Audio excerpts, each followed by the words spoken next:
Atención. Este podcast está diseñado con fines educativos y está dirigido al personal de salud. No debe de ser tomado como una opinión médica. La Asociación Mexicana de Gastroenterología presenta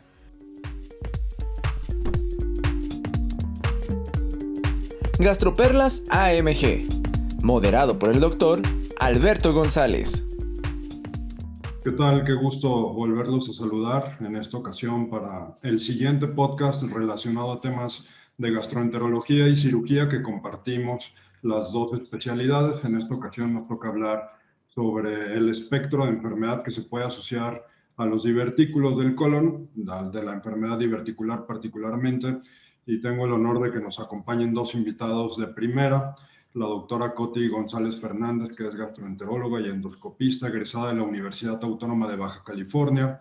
Gastroenterología la hizo en el Hospital Español, endoscopía en el Instituto Nacional de Nutrición y actualmente es adscrita de gastroenterología en el Hospital Ángeles de Tijuana. Y el doctor Noé Salgado Nesme, que es cirujano colorectal, es adscrito al Instituto Nacional de Nutrición, profesor adjunto del curso de coloproctología del mismo instituto y de la UNAM, y miembro del Sistema Nacional de Investigadores, a quienes les agradecemos que nos hayan aceptado la invitación para discutir este tema tan importante. Bueno, y sin más preámbulos, vamos a empezar la discusión del tema, y la primera pregunta se la voy a hacer a la doctora Coti. ¿Qué son los divertículos? Si realmente son divertículos verdaderos, si hay algún sitio del colon donde salgan más o donde sean más comunes, y si esto es igual en todo el mundo. Hola Alberto, ¿cómo estás? Buenos días. Muchas gracias por la invitación. Respondiendo a las preguntas, pues sí, los divertículos son protrusiones tipo saco o bolsa de la pared del intestino grueso. Es la patología benigna del colon más común. Y pues bueno, sí, definitivamente los divertículos son conocidos como divertículos falsos porque solamente incluyen la mucosa y submucosa. Sin embargo, se ha visto que también en algunos países como países de Oriente puede haber divertículos verdaderos, o sea, es decir, que sí incluyan las 4 capas del intestino, ¿no? El sitio más común es sigmoides, y esto tiene que ver por las presiones altas que maneja el sigmoides. Hay un incremento en la presión intraluminal, y esto aunado una combinación de la debilidad de la pared del colon, que es más bien atribuible de edad, que pudiera ser más factible ahí, ¿no? Y la incidencia es mayor en Occidente. Esto se puede deber a cambios en el estilo de la dieta, una dieta baja en fibra, pero también ya se ha visto que hay otros factores que influyen, ¿no? Como es el sexo, el predominio del sexo masculino, la edad, el consumo de tabaco, el aumento de peso. Por ende, también en países orientales recientemente también la incidencia ha estado incrementando por los mismos motivos, ¿no? Muchas gracias. La siguiente pregunta sería para el doctor Noé, y sería, ¿cuáles son los factores de riesgo asociados a la aparición de divertículos y qué recomendaciones existen para evitar o que aparezcan o una vez que ya los tenemos, que se compliquen? Muchas gracias, Alberto, por la invitación. Un gusto estar aquí con ustedes. Efectivamente, como decía la doctora Coti, son básicamente malos hábitos higiénico-dietéticos. Están asociados la presencia de los divertículos a una dieta baja en fibra, una dieta alta en grasas. Sin duda el sobrepeso y la obesidad son de los principales factores de riesgo para que aparezcan. Y si hablamos únicamente de complicaciones o de mayor sintomatología, el más importante es el tabaquismo. Por lo tanto, nuestras recomendaciones como gastroenterólogos o cirujanos cuando veamos a una persona con enfermedad diverticular o simplemente con diverticulosis es hacer puntualmente recomendaciones sobre medidas higiénico-dietéticas. Una vez que un paciente ha presentado algún cuadro de diverticulitis, probablemente exista alguna evidencia de utilizar probióticos, antibióticos intraluminales, mesalazina, hasta algún suplemento de fibra como psyllium plantago, los cuales han demostrado en una fracción muy pequeña disminuir la posibilidad de complicaciones en los pacientes. Es decir, no todos los pacientes que tienen divertículos van a tener problemas asociados a los divertículos. Solo un porcentaje de pacientes puede tener síntomas asociados y a eso le llamamos enfermedad diverticular. De la enfermedad diverticular puede haber no complicada y complicada. Y bueno, en el consenso mexicano que hizo la Asociación de Gastroenterología, pues aparecen 2 términos que además están reconocidos en la literatura internacional. Uno de ellos es la enfermedad diverticular no complicada, pero sí sintomática, o SUD, por sus siglas en inglés. ¿Qué es el SUD, doctora Coty? Bueno, el SUD, como bien mencionaste, la enfermedad diverticular no complicada, sintomática, pues quiere decir que es ya ahora sí la presencia de diverticulosis con sintomatología, principalmente dolor abdominal. Y esto es una combinación de diverticulosis en presencia de inflamación de bajo grado, y esto puede ser detectado por histología, pero en sí no hay datos macroscópicos de inflamación. Los síntomas llegan a ser muy similares a un síndrome de intestino irritable, o sea, es decir, puede haber distensión abdominal, dolor abdominal. Los pacientes pueden referir cambios en hábito intestinal, pero sin una patología macroscópica en una colonoscopía y o en algún método de imagen, ¿no? Específicamente tomografía, ultrasonido. Hay algunos marcadores o biomarcadores, como es la calprotectina fecal, que nos ayuda a diferenciar como una prueba preliminar con una alta sensibilidad para poder distinguir entre estas dos patologías, ¿no? Incluyendo la calprotectina fecal también nos puede ayudar en pacientes, digo ahora sí que ya es como de paréntesis, a ver cómo está funcionando el tratamiento que le damos a estos pacientes con diverticulitis, por ejemplo, de cómo van a ir mejorando o más bien cómo podría ser la evolución de ellos a largo plazo, si pueden tener recurrencias, si pueden tener algún dato de complicación en mediano o corto plazo. Y, por ejemplo, en el SUD, ¿cuál sería el tratamiento que se recomienda o el más utilizado? Bueno, ahorita hablando de que sí hay cierta inflamación de bajo grado, se ha visto el uso de mesalazina, puede ser uno de ellos, que los pacientes llegan a mejorar significativamente una vez que se les da, en combinación en ocasiones con algún antibiótico intestinal, como puede ser la rifaximirina, ¿no? Entonces estos, ahora sí que tratamientos todavía han tenido buenos resultados. Hay otros estudios donde todavía hace falta mucho más evidencia para saber si realmente o no van a estar recomendados al 100%. Perfecto, muchas gracias, doctora. Doctor Noé, cuando hablamos de diverticulitis, ¿a qué nos referimos? ¿Cómo la sospechamos y cómo la diagnosticamos? La diverticulitis, obviamente aguda, es la presentación típica de esta enfermedad. Probablemente la diverticulosis, que es únicamente la presencia de estos divertículos, no implique nada de enfermedad diverticular. Y la diverticulitis es eso, la presentación aguda de este tipo de enfermedad. Si bien se puede manifestar como sangrado, esto se presenta solo en un 15% de los casos. Casi en el 85% de los casos se presenta como un proceso inflamatorio que generalmente asociamos a una perforación o una microperforación. Generalmente lo que hacemos es diagnosticarlo desde una tomografía simple de abdomen. Existe una clasificación que es netamente tomográfica, pero que ha tenido ciertas implicaciones clínicas, que es la clasificación que conocemos como clasificación de Hinchey, que nos permite determinar de manera muy específica el tratamiento que va a tener el paciente. Generalmente lo diagnosticamos con esto, lo sospechamos en aquellos pacientes que presentan dolor agudo, generalmente 24, 48 horas en fosa ilíaca izquierda, algunas veces acompañado de respuesta inflamatoria sistémica, y aparte de la tomografía, generalmente tomamos algunos marcadores inflamatorios que en la actualidad nos permiten predecir la evolución de los pacientes, la necesidad de una segunda tomografía a las 48 horas, y nos permiten en algunas ocasiones predecir la necesidad de una cirugía, una colectomía en el mismo evento. En general, eso es lo que hacemos para diagnosticar la diverticulitis aguda. Gracias, doctor. Cuando hablamos de diverticulitis, tenemos que diferenciar entre una diverticulitis no complicada y una complicada. ¿A qué le llamamos, doctora Coty, una diverticulitis no complicada? Cuando hablamos de diverticulitis no complicada, nos referimos a un grupo de pacientes que regularmente son pacientes inmunocompetentes, no tienen comorbilidad, se encuentran tolerando vía oral y podrían beneficiarse únicamente de un apoyo médico ambulatorio. En cuanto a los exámenes o análisis clínicos, regularmente tienen leucos normales, tienen una PCR baja, hay ausencia de fiebre, y aquí es donde podríamos considerar omitir antibióticos, ¿no?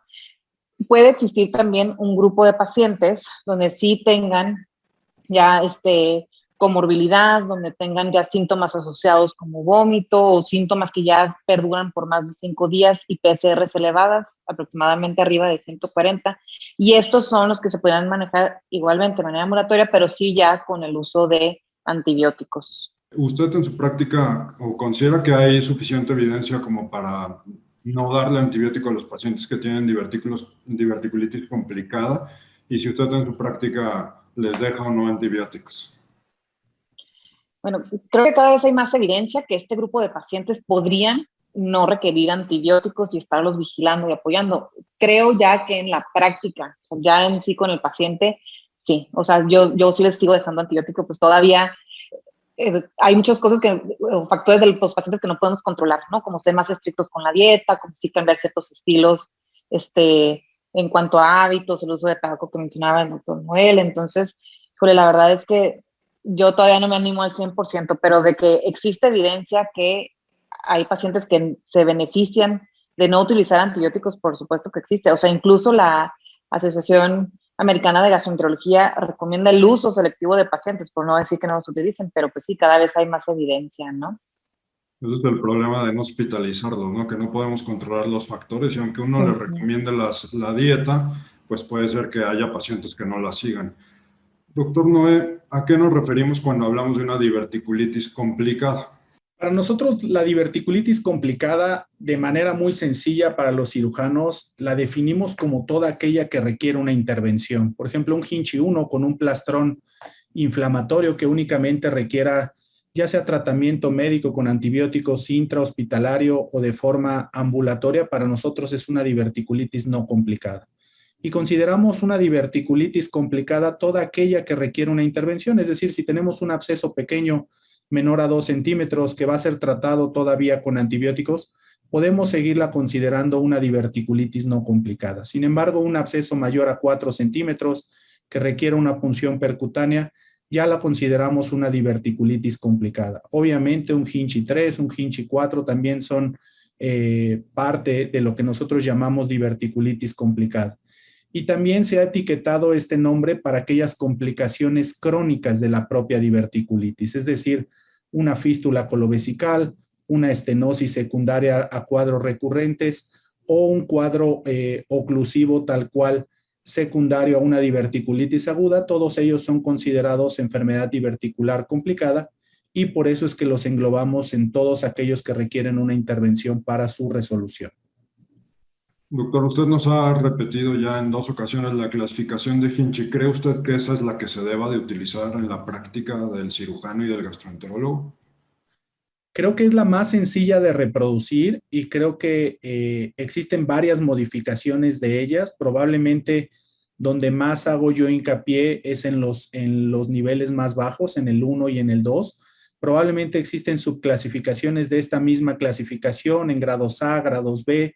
Probablemente estemos hablando de lo mismo. Para mí, creo que la clasificación de Hinchi, en principio, un grado 1, grado 2 implica un tratamiento médico, un grado 3, un grado 4 implica un tratamiento quirúrgico. Y por esa sencillez y por esa facilidad de saber lo que tiene el paciente y lo que realmente necesita, creo que es la clasificación que más fácil podemos utilizar, sobre todo la gente que no esté tan adaptada a la enfermedad. ¿Nos las podría recordar así de forma sencilla los 4 grados, doctor, por favor? Por supuesto, el Hinchi 1 es un plastrón inflamatorio sin evidencia de absceso, es decir, que es una microperforación y es algo tan pequeño que la misma pared del colon contiene esta microperforación con un proceso inflamatorio. El Hinchi 2, en el cual tenemos un absceso asociado a esta perforación, generalmente se encuentra contenido en la pared del mismo proceso inflamatorio.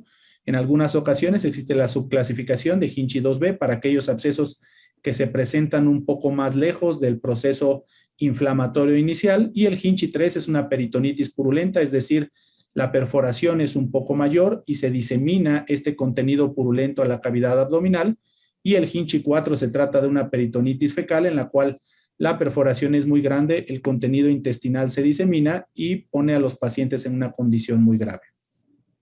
Gracias, doctor.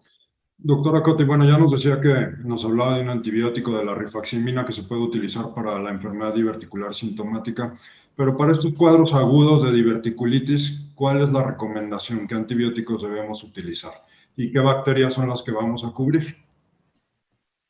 Bueno, la verdad es que el uso de antibióticos, como habíamos platicado anteriormente, sigue siendo como la piedra angular de estos pacientes con diverticulitis complicada que no requieren algo quirúrgico, ¿no? Y los antibióticos que se recomiendan siguen siendo los mismos, que es un antibiótico de amplio espectro que cubra durante 7 a 10 días al paciente y que obviamente incluya cobertura para anaerobios. O sea, la combinación más clásica es ciprofloxacino con metronidazol, pero ya cada vez hay más estudios donde penicilina y derivados de penicilina, como la piperacilina y tazobactam, puede ser una opción. Igualmente ya existen estudios de gentamicina más el uso combinado de clindamicina.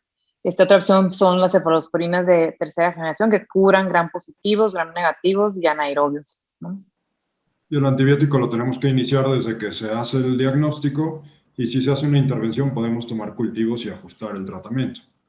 Claro. Doctor, ¿sigue habiendo lugar? Nos decía usted que el Hinchi 3 es una peritonitis purulenta, que hay pus alrededor de, pues, el contenido abdominal. ¿Sigue habiendo lugar para hacer lavados laparoscópicos? Es decir, entrar y quitar la pus, poner drenajes y salirnos, sabiendo que está inflamado los divertículos en el sigmoides o donde se hayan inflamado. El lavado laparoscópico es una técnica que se popularizó mucho hace algunos años por su facilidad y por la poca invasión que generaba, sabiendo la morbilidad que tiene un procedimiento de Hartmann o una sigmoidectomía de urgencia para prevenir estos procedimientos. Básicamente hablaremos de 3 artículos. El artículo Ladies tenía un brazo que se llama Lola. Este fue detenido por un comité de ética por la alta mortalidad del brazo de lavado laparoscópico.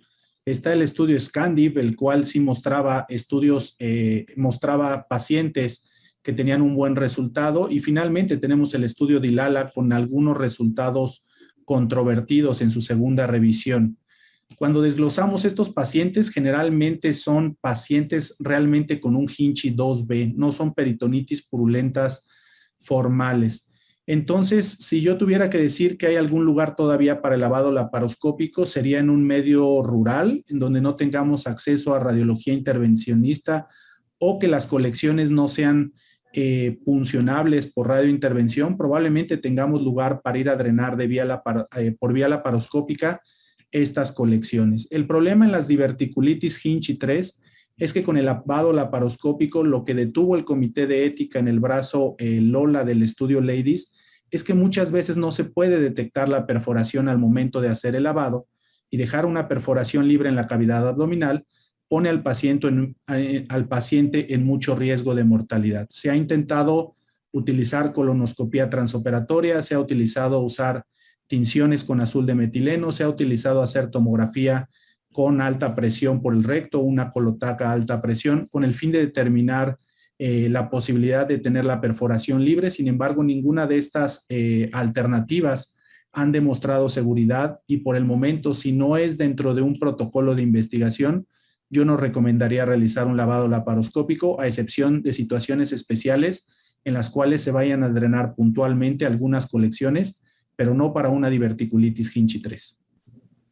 ¿A qué le llamamos procedimiento de Hartmann, doctor? ¿En qué consiste? El procedimiento de Hartmann implica una sigmoidectomía, es decir, el estándar de tratamiento en enfermedad diverticular para disminuir la posibilidad de recurrencia. Hace algunos años hablábamos de una recurrencia de 11% y probablemente se trataba de cirugías de baja calidad. Implica la resección de la totalidad del sigmoides, lo cual implica que nuestra anastomosis quede en el tercio superior del recto. Un procedimiento de Hartmann es esta misma sigmoidectomía, dejando la reconexión para un segundo tiempo. Se deja el muñón rectal cerrado como una bolsa y la porción del colon descendente proximal la sacamos como una ostomía. Hacemos una colostomía del colon descendente por la cual el paciente va a estar evacuando durante unos meses y en cuanto mejoren sus condiciones del proceso inflamatorio y séptico que presenta, son candidatos a realizar una reconexión.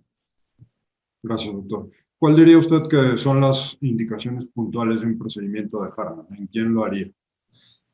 en la actualidad cada vez hay más evidencia de que el procedimiento de Hartmann es la alternativa más segura. Si bien durante del 2010 al 2016 salieron muchos artículos en los cuales era posible realizar una anastomosis primaria con o sin ileostomía de protección para Hinchey 3 o Hinchey 4, poco a poco se ha visto que estas anastomosis, al estar protegidas, también tienen un poco de mala cicatrización, terminan estenosándose y probablemente tu segunda cirugía termine siendo un cierre de ileostomía y rehacer tu colorecto anastomosis. Probablemente ante la duda, ante un paciente inestable, ante un paciente con aminas, ante un paciente con sangrado importante en la cirugía, con inestabilidad hemodinámica, con tejidos de mala calidad, inmunocomprometidos, probablemente la mejor opción sea un procedimiento de Hartmann y tratar de no abandonar a este paciente. Existen artículos de nuestro propio instituto de los años 80 y 90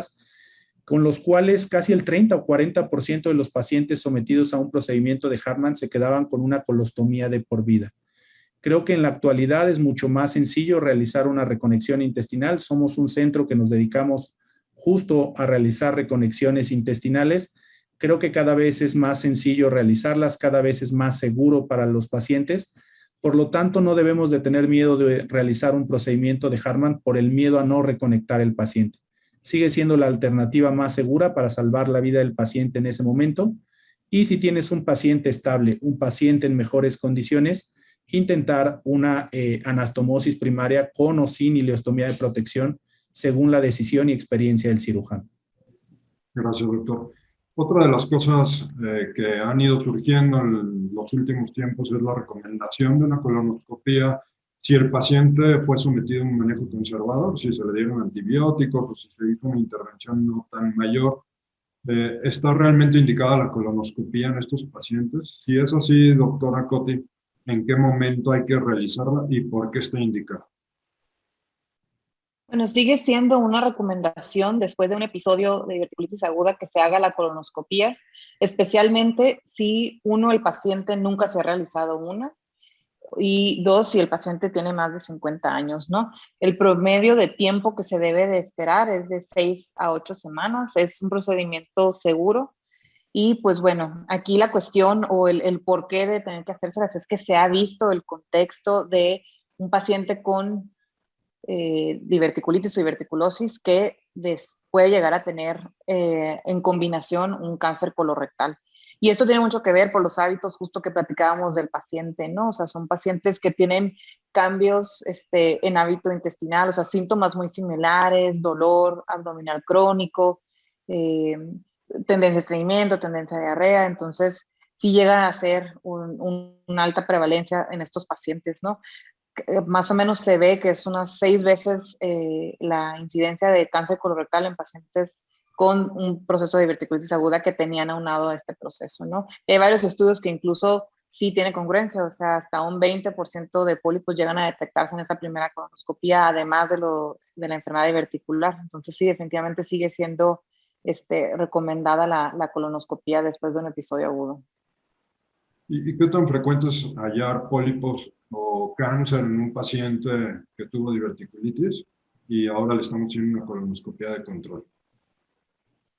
Hay estudios donde, como te mencionaba, pueden llegar a ser de un 20 a un 25% de incidencia de pólipos una vez que se hace la colonoscopia, especialmente, como te repito, si no se había hecho nunca el paciente un estudio previo, ¿no? Perfecto. Gracias, doctor. Doctor, hablando del contexto agudo de una diverticulitis que requiera a lo mejor una intervención quirúrgica, ¿en quién haría una sigmoidectomía con una anastomosis primaria? Y si usted recomienda o las guías en general se inclinan a recomendar la instalación de una ileostomía de protección, ¿no?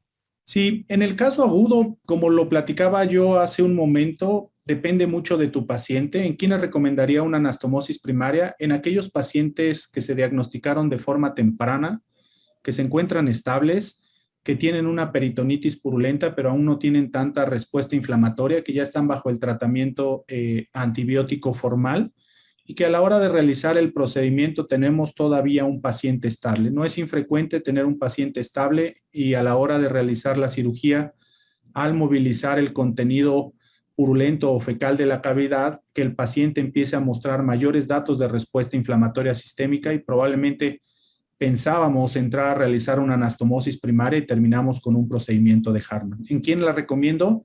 En quien se pueda realizar de forma segura para el paciente. ¿En quién decido realizar una ileostomía de protección? En aquellos pacientes en los cuales los tejidos no son de buena calidad o ya tengo un sangrado transoperatorio importante o tengo uso de aminas vasoactivas de forma transoperatoria. Todos estos son factores, incluida la hipoalbuminemia preoperatoria, son factores que nos pueden condicionar a llevar a realizar una ileostomía de protección. Sin embargo, regreso a lo mismo. Probablemente el procedimiento más seguro en un estado de urgencia siga siendo el procedimiento de Hartmann para los pacientes. Sí, uno podría pensar, bueno, si de cualquier forma le van a poner un estoma, una colostomía, una ileostomía, pero ¿cuál es la diferencia, doctor? ¿Por qué tender a ponerle ileostomía? Porque en algunos casos está indicado. La ileostomía es únicamente, es quizá ya la indicación más frecuente de realizar una ostomía. La gran mayoría de los estomas que antes se realizaban eran estomas de eliminación, eran únicamente estomas terminales. La ileostomía de protección, justamente su nombre lo dice, lo que intenta es proteger una anastomosis que nosotros consideramos una anastomosis valiosa. Si un paciente en el intento de no realizarle un procedimiento de Hartmann tienes una fuga en la colorectoanastomosis, aunque esté protegida, va a tener una sepsis pélvica, va a tener un proceso inflamatorio y sin duda esto disminuye la posibilidad del paciente de quedar reconectado de por vida. Es decir, la diferencia entre estas es que la ileostomía de protección está cuidando la anastomosis que tú realizas. Y la ventaja probablemente de la ileostomía de protección es que no va a requerir un procedimiento tan grande para la reconexión del tránsito intestinal. Por eso se popularizó mucho. Porque una colostomía después de un procedimiento de Hartmann requiere una nueva laparotomía, requiere una nueva exploración, requiere rehacer el muñón rectal y requiere formalmente una anastomosis colorectal. Y la reducción de una ileostomía de protección en algunas ocasiones es un procedimiento no tan complicado, es un procedimiento que se puede realizar por una incisión alrededor del propio estoma, se hace la anastomosis y se regresa a la cavidad. Sin embargo, de un 5 a 10% de los pacientes también requieren una laparotomía formal y esta segunda cirugía, tanto la reconexión de un procedimiento de Hartmann como el cierre de una ileostomía, deben de considerarse dentro de la morbimortalidad del procedimiento inicial. Muchas veces se nos olvida esta morbilidad, muchas veces no está cuantificada en los estudios como debería y se debe de considerar como parte del procedimiento inicial. Gracias, doctor. Doctora Cotti, en los pacientes con diverticulitis aguda complicada que pudieran tener un absceso asociado a la inflamación de los divertículos, ¿en quién consideraríamos un manejo conservador donde haya que involucrar un radiólogo intervencionista? Bueno, se había mencionado por el doctor Noel que el absceso o colección es la complicación más común de la diverticulitis, ¿no? Hay pacientes con abscesos pequeños que más o menos van debajo de los 3 centímetros aproximadamente y estos pacientes se van a beneficiar por antibióticos, pero están los abscesos que están por arriba de los 3 centímetros, específicamente de arriba de los 5, que un drenaje percutáneo podría ser una buena opción para ellos. Incluso llega a ser un puente entre una cirugía de urgencia a una cirugía electiva, ¿no? Que era algo que también se había mencionado de cómo en un área rural pues se hace lo que se puede hacer para ayudar al paciente, pero porque no existe esta modalidad del radiólogo intervencionista, ¿no? Aquí también tiene mucho que ver la adecuada selección de los pacientes. Los pacientes que sabemos que están o que tienen están inmunocomprometidos, que tienen una enfermedad cardiopulmonar severa, también llega a ser una buena opción para ellos antes de someterlos a una cirugía como las que nos está describiendo el doctor, ¿no? Lo que sí es que la evidencia actual sí menciona que estos pacientes, independientemente de la probabilidad de en algún momento requerir alguna resección quirúrgica o alguna intervención quirúrgica, está presente. Igualmente puede haber mayor incidencia de recurrencia o cronicidad de la enfermedad diverticular, ¿no? Entonces, sí es una alternativa buena, sí es una alternativa que ayuda muchísimo, pero pues de todos modos el riesgo de una complicación a futuro pues existe, ¿no? Diríamos que el punto de corte para considerar el manejo conservador o un manejo un poco más agresivo de los abscesos serían 4 centímetros. Por abajo podemos considerar los antibióticos, por arriba habría que considerar la intervención del radiólogo y si no está disponible, pues del cirujano. Es posible que un paciente ingrese con un hinchi y a las pocas horas se transforme en un hinchi más alto. ¿Cuánto tiempo los debemos de vigilar para reevaluar la severidad de la diverticulitis aguda, doctor? Sí puede evolucionar, ¿no? Definitivamente el paciente cuando llega a un servicio de urgencias o a nuestra consulta y estamos ya sospechando en sí una diverticulitis que probablemente va a ser complicada, podríamos tener una primera, ahora sí que idea de cómo se va a tratar al paciente, pero definitivamente en las siguientes 24 a 48 horas puede cambiar definitivamente el cuadro, ¿no? Aquí es donde ayuda mucho hacer algún método de imagen correspondiente, obviamente vigilar la clínica del paciente, que es lo que muchas veces nos termina diciendo exactamente en qué momento ya las cosas no están evolucionando como esperaríamos que evolucionaran, ¿no? Entonces, yo creo que las primeras 48 horas son clave en ver cómo va a evolucionar el paciente. Adelante, doctor. Y respecto a esto, me gustaría hacer un comentario. Justo esto es lo que platicábamos. Más o menos de un 3 a un 7% de aquellos pacientes que son diagnosticados muy rápidos con un hinchi bajo, un hinchi 1, un hinchi 2, pueden evolucionar a un proceso inflamatorio mayor, un hinchi 3 o hasta un hinchi 4. Generalmente decimos que es de un 3 a un 4%, por ahí existe alguna literatura hasta 7%. Quizás son los pacientes de diagnóstico muy temprano los que más nos asustan. Son pacientes con una tomografía muy simple, pero con marcadores inflamatorios muy elevados. Existe un estudio en el DISEASE del 2013-2014 que la PCR al inicio del diagnóstico de la diverticulitis, una PCR cercana al 180 o ultrasensible de 18, puede predecir hasta en un 80% la necesidad de una colectomía en el mismo internamiento. Por eso estos pacientes son los que nos asustan, por eso estos pacientes son los que vigilamos en el hospital y muchas veces les hacemos una segunda tomografía a las 48 horas cuando consideramos que es el tiempo ideal para darles el seguimiento y para definir realmente el estadio en el que se encuentran. Gracias, doctor. Bueno, y aprovecho para preguntarle si hay complicaciones crónicas que puedan derivarse de un episodio agudo de inflamación de los divertículos. Por supuesto que existen complicaciones crónicas. En algún momento mencioné las estenosis, más bien se presentan después de cuadros recurrentes de diverticulitis. Se puede presentar un cuadro de suboclusión que se prolongue en la hospitalización. Y también se puede presentar una, permanencia del proceso inflamatorio que nos haga decidir que el paciente no termina de solucionar su problema y que terminemos decidiendo probablemente días después o a veces hasta semanas después un procedimiento quirúrgico si no estamos satisfechos con la evolución del paciente. Una de las más importantes que muchas veces vemos ya en el momento que se presenta son las fístulas.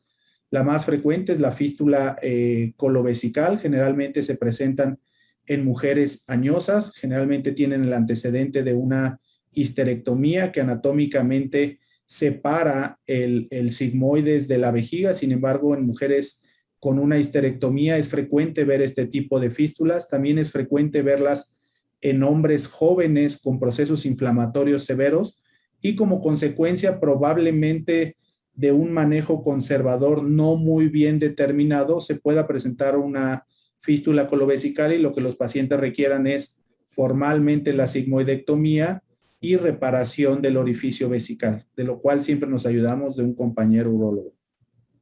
Es frecuente ver oclusiones del colon por una estenosis benigna después de la diverticulitis. Y de las estenosis benignas, ¿eso es la causa más importante? Probablemente no. Decimos que en el colon una estenosis tiene un riesgo de malignidad del 30%. Eso es como nosotros como cirujanos colorectales abordamos las estenosis en el colon.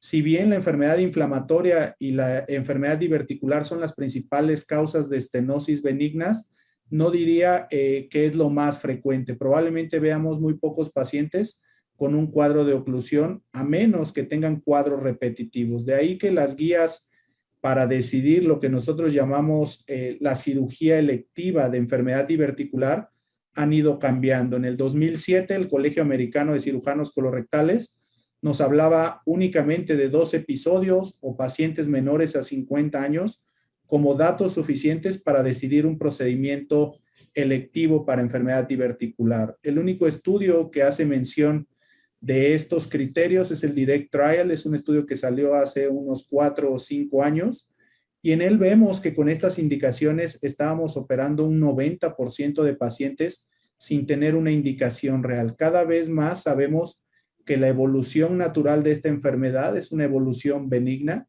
que cada vez menos pacientes requieren una cirugía electiva por enfermedad diverticular. Y justo hablando de tu pregunta de estenosis y de suboclusiones, probablemente en aquellos que decido una cirugía electiva es en aquellos pacientes que permanecen con dolor crónico en fosa ilíaca izquierda, que hacemos una colonoscopía, que no vemos la adecuada distensibilidad del sigmoides, que vemos cambios fibrocicatriciales por los procesos inflamatorios, y probablemente estos, o que nuestros amigos gastroenterólogos nos hayan ya diagnosticado algún SCAD, probablemente este es el grupo de pacientes que más se van a beneficiar clínicamente de una sigmoidectomía. Perfecto. Bueno, ya eso me da pie a la siguiente pregunta para la doctora Coty. Preguntarle qué es el SCAD, de este acrónimo que hace referencia a una colitis segmentaria asociada a diverticulosis. ¿En quién la sospechamos? ¿Cómo se trata? ¿Y cuáles son las recomendaciones? Bueno, la colitis segmentaria asociada a diverticulosis es como una entidad aparte, ¿no? Es un proceso crónico inflamatorio que está localizado en la mucosa interdiverticular y no necesariamente va a involucrar el orificio, ¿no? Por lo tanto, por lo regular, va a estar localizado a nivel de colon sigmoides. Aquí la importancia de la colitis segmentaria es la similitud que puede haber entre esta y la enfermedad inflamatoria intestinal, ¿no? Ya que puede haber similitudes a nivel de histología, pero sí se puede diferenciar, o sí hay ciertas diferencias que se puedan evaluar a nivel de la colonoscopía, ¿no? Como les mencioné, involucra principalmente el divertículo, un divertículo afectado en una zona donde hay varios divertículos, y aquí la cuestión es que por lo general va a estar a este nivel de sigmoides. A comparación, si estamos hablando de una colitis ulcerosa, que el recto es el que va a estar respetado, y en enfermedad de Crohn, por ejemplo, pues sí está afectado varios segmentos del colon, pero también otras áreas a nivel gastrointestinal, ¿no? Entonces aquí sería, como para contestar específicamente tu pregunta, es este proceso inflamatorio localizado en un contexto de una zona donde hay varios divertículos. ¿De qué se queja el paciente o en quién la sospechamos? Bueno, el paciente normalmente se queja de dolor abdominal, casi siempre localizado a nivel de fosa ilíaca izquierda.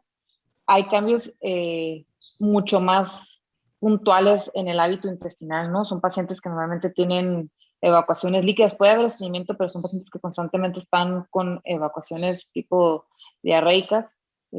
Normalmente no va a haber fiebre en estos pacientes, pero básicamente sí, por eso es que el contexto puede confundirse con otras patologías o la importancia de poderla distinguir de otras patologías del colon.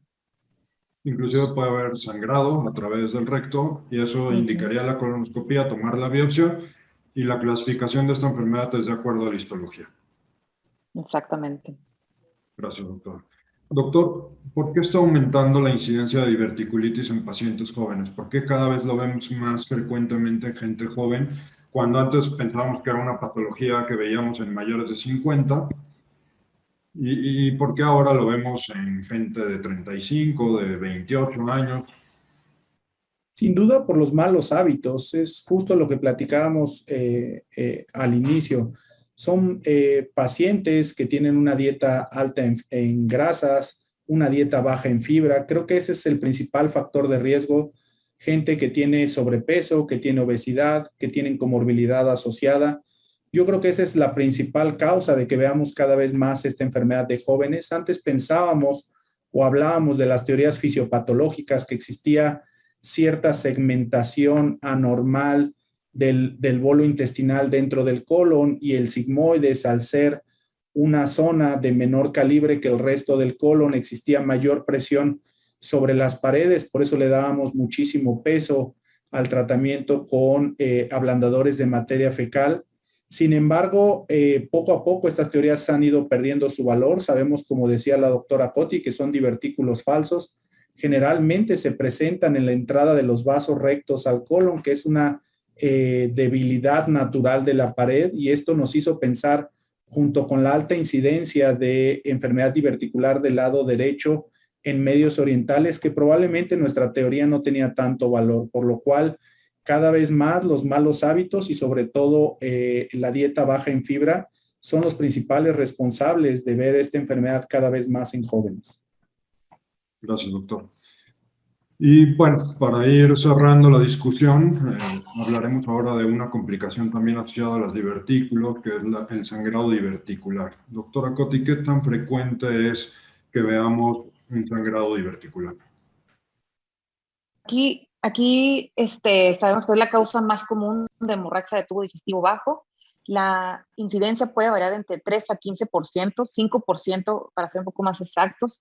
Es una causa de hospitalización frecuente en Estados Unidos, aproximadamente 200,000 hospitalizaciones al año. Y pues bueno, aquí la causa es la consecuencia de estas rupturas de arterias que están asociadas a los divertículos, y hay varios como teorías que se pueden asociar a esto, como puede ser desde predisposición genética, disbiosis, inflamación crónica de bajo grado, ¿no? Normalmente es una hemorragia o sea, tipo hematoquesia, es un alto volumen y normalmente es un sangrado no acompañado de dolor abdominal, ¿no? La mayoría de los casos se van a autolimitar, pero hay otros casos que sí llegan a ser graves o tienen un alto porcentaje de mortalidad, ¿no? El tratamiento es como cualquier paciente con una hemorragia digestiva, o sea, primero es asesorar el estado hemodinámico del paciente. Ya una vez asesorado, el paciente estabilizado, pues ya es revisar desde medicación actual, las comorbilidades del paciente y pasar a las modalidades terapéuticas. Aquí la colonoscopía sigue siendo una modalidad de imagen que nos ayuda muchísimo, porque no nada más nos ayuda a diagnosticar dónde está el sitio de sangrado, sino también nos permite hacer alguna ahora sí que intervención terapéutica endoscópica, ¿no? Ya si estuviera fuera de la posibilidad de resolver a nivel de colonoscopia, hay otras modalidades como es la angiografía, como son los eritrocitos marcados, o sea, sí hay otras opciones que se le podrían ofrecer a estos pacientes. ¿Qué se puede hacer terapéuticamente por colonoscopía para detener el sangrado diverticular? Bueno, las opciones terapéuticas que tenemos es escleroterapia. Esta es una de las principales. También está el uso de métodos mecánicos hemostáticos, como puede ser la colocación de clips.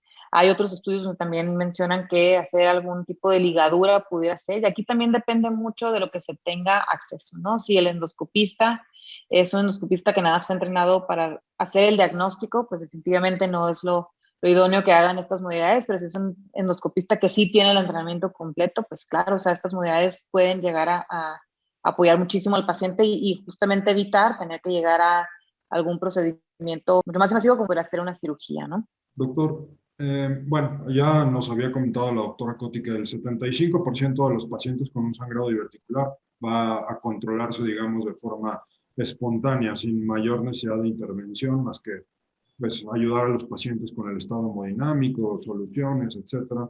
Pero, ¿la cirugía tiene algún papel en el tratamiento del sangrado diverticular? Afortunadamente, cada vez menos. Sí, efectivamente, el 85-86% de los cuadros se van a resolver únicamente con tratamiento de sostén, se van a resolver con transfusión, y sin duda la endoscopía ha cambiado la necesidad de cirugía para sangrado diverticular. Como bien, todos estos procedimientos, la ligadura con bandas, los clips, la escleroterapia, han mejorado mucho el pronóstico de los pacientes. Generalmente son aquellos pacientes que son refractarios a endoscopía, probablemente en varios intentos, refractarios a un tratamiento por radiología e intervención, los que nos interconsultan para un procedimiento quirúrgico. Probablemente este tipo de cirugías son cirugías complicadas. Si no está bien identificado el sitio de sangrado, los pacientes pueden terminar con una colectomía total y en un segundo momento una reconstrucción con una ileorectoanastomosis, que sin duda impacta de forma importante en la calidad de vida de cualquier paciente a cualquier edad. Lo mejor que podemos hacer es darle oportunidad al tratamiento médico, al tratamiento por endoscopía, e intentar, en caso de tener por radiointervención bien localizado el sitio del sangrado, realizar una colectomía segmentaria. Obviamente, platicando los riesgos con el paciente, Obviamente, platicando los riesgos de un nuevo resangrado, no es infrecuente cuando realizamos estas cirugías que muchas veces tratamos de localizar las cosas, hacemos una colectomía segmentaria y probablemente 24 o 48 horas después en nuestro estómago volvamos a ver sangre. Hay que ser muy cuidadosos al seleccionar el procedimiento, hay que platicarlo con el endoscopista, hay que platicarlo sus hallazgos con el radiólogo intervencionista y decidir correctamente el procedimiento quirúrgico. Quizás si existe alguna indicación es aquellos pacientes sin gran acceso a un buen servicio médico, como decía la doctora Coti, en aquellos pacientes con 2 sangrados que pongan en riesgo su vida, es decir, con transfusiones masivas en 24 horas, probablemente sea la única indicación que quede para un tratamiento electivo por sangrado diverticular. Doctor, ¿hay alguna parte del colon donde por estadística sea más frecuente el sangrado? Generalmente el lado izquierdo. Sin duda, los sangrados del lado derecho son más frecuentes por angiodisplasias que bien tratan los endoscopistas. Generalmente el sangrado diverticular por frecuencia es mucho más en el colon sigmoides, probablemente en segunda posibilidad el colon descendente. Y generalmente lo que hacemos en estos casos es una colectomía segmentaria, una hemicolectomía izquierda en caso de que tengamos bien localizado el segmento. Si estuviéramos hablando de medios orientales, probablemente el 15% de sus diverticulitis son el lado derecho y probablemente también el sangrado lo veamos en diferentes localizaciones, puesto que sabemos que la diverticulitis está asociada con sangrado o con inflamación. Gracias. Bueno, pues para terminar quisiera pedirles que nos dieran alguna conclusión, alguna idea que quieran que se queden quien los escuchan y empezaremos con la doctora Coti. Bueno, pues yo creo que después de todo lo que se platicó, lo mejor siempre es la prevención. O sea, definitivamente ya se mencionó que esta es una enfermedad que va asociada a la edad. Y pues obviamente reforzar en los pacientes que ya de por sí estamos detectando que tienen un estilo de vida o unas medidas higiénico-dietéticas malas, pues hacer hincapié pues ahora sí que, orientarlos sobre todas las complicaciones que se pudiera tener si no se hacen las cosas a tiempo, ¿no? Entonces, yo creo que aquí es más ser preventivos. Aquí en la zona donde yo estoy, el grado de obesidad es bastante mayor que en otras partes del país, entonces, definitivamente ver pacientes ya con obesidad, grado 2, grado 3, obesidad incluso ya mórbida, pacientes con cirugías bariátricas desde los 20, 25 años, entonces sabemos que aquí la incidencia es mucho mayor. Entonces, yo creo que principalmente quedarnos con eso, hacer mayor prevención para ese tipo de pacientes. Doctor Noé. Sin duda, mis recomendaciones y conclusiones son desde el punto de vista quirúrgico. Esta es una enfermedad que seguirán tratando los cirujanos generales, que seguiremos tratando los cirujanos colorectales. Quizá mi recomendación es, en el caso de cirugía de urgencia, seleccionar el procedimiento que sea más seguro para el paciente y si requieren un segundo procedimiento, probablemente considerar que esto ya va a ser netamente electivo y tratar de tener la certeza de que el paciente va a estar bien para este segundo procedimiento. Probablemente un procedimiento bien seleccionado va a salvar la vida de un paciente y quizá mi segunda recomendación, ser un poco más estrictos a la hora de decidir una cirugía electiva para enfermedad diverticular. Sabemos que la enfermedad diverticular tiene un curso benigno, las indicaciones para decidir un procedimiento quirúrgico poco a poco han ido cambiando, han ido disminuyendo las indicaciones para realizar un procedimiento electivo y quizá esas sean mis 2 principales recomendaciones para el grupo de cirujanos que nos siguen en esta ocasión. Muchas gracias. Pues no me queda más que agradecerles el que hayan aceptado la invitación a discutir el que sin duda es uno de los temas más controversiales para cirujanos y gastroenterólogos y del que queda todavía mucho que seguir aprendiendo, pero les agradezco que nos hayan acompañado en este segundo episodio del podcast de temas quirúrgicos y gastroenterológicos que combinamos ahí en el manejo de los gastroenterólogos y los chicos. Muchas gracias. A ti, gracias. Buen día. Muchas gracias por la invitación y gracias a la asociación por este tiempo. Esto fue Gastroperlas AMG. Los esperamos en la próxima emisión. La Asociación Mexicana de Gastroenterología presentó. Atención. Este podcast está diseñado con fines educativos y está dirigido al personal de salud. No debe de ser tomado como una opinión médica.